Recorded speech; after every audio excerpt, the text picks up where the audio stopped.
Chapter 4 of As a Man Thinketh. As a Man Thinketh by James Allen.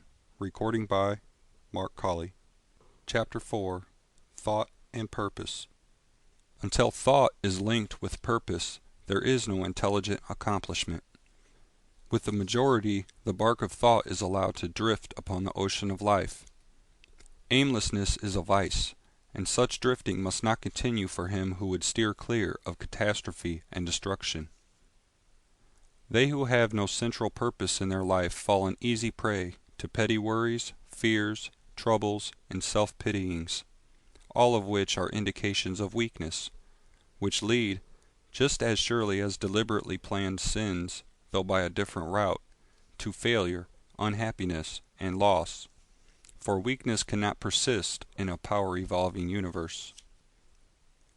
A man should conceive of a legitimate purpose in his heart and set out to accomplish it. He should make this purpose the centralizing point of his thoughts. It may take the form of a spiritual ideal, or it may be a worldly object, according to his nature at the time being. But whichever it is, he should steadily focus his thought forces upon the object which he has set before him. He should make his purpose his supreme duty, and should devote himself to its attainment, not allowing his thoughts to wander away into ephemeral fancies, longings, and imaginings. This is the royal road to self-control and true concentration of thought. Even if he fails again and again to accomplish his purpose, as he necessarily must until weakness is overcome, the strength of character gained will be the measure of his true success, and this will form a new starting point for future power and triumph. Those who are not prepared for the apprehension of great purpose should fix the thoughts upon the faultless performance of their duty, no matter how insignificant their task may appear. Only in this way can the thoughts be gathered and focused, and resolution and energy be developed, which being done, there is nothing which may not be accomplished. The weakest soul, knowing its own weakness, and believing this truth, that strength can only be developed by effort and practice, will at once begin to exert itself, and adding effort to effort, patience to patience, and strength to strength, will never cease to develop, and will at last grow divinely strong. As the physically weak man can make himself strong by careful and patient training, so the man of weak thoughts can make them strong by exercising himself in right thinking.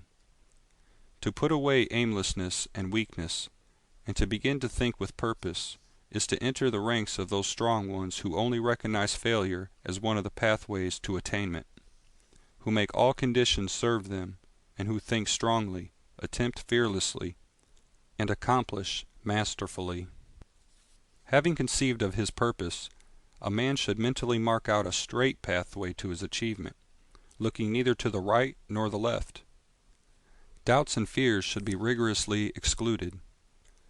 They are disintegrating elements which break up the straight line of effort, rendering it crooked, ineffectual, useless.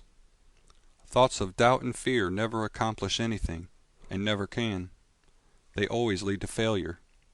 Purpose, energy, power to do, and all strong thoughts cease when doubt and fear creep in. The will to do springs from the knowledge that we can do. Doubt and fear are the great enemies of knowledge, and he who encourages them, who does not slay them, thwarts himself at every step. He who has conquered doubt and fear has conquered failure. His every thought is allied with power, and all difficulties are bravely met and wisely overcome. His purposes are seasonably planted, and they bloom and bring forth fruit which does not fall prematurely to the ground. Thought allied fearlessly to purpose becomes creative force. He who knows this is ready to become something higher and stronger than a mere bundle of wavering thoughts and fluctuating sensations. He who does this has become the conscious and intelligent wielder of his mental powers. End of Chapter 4. Thought and Purpose.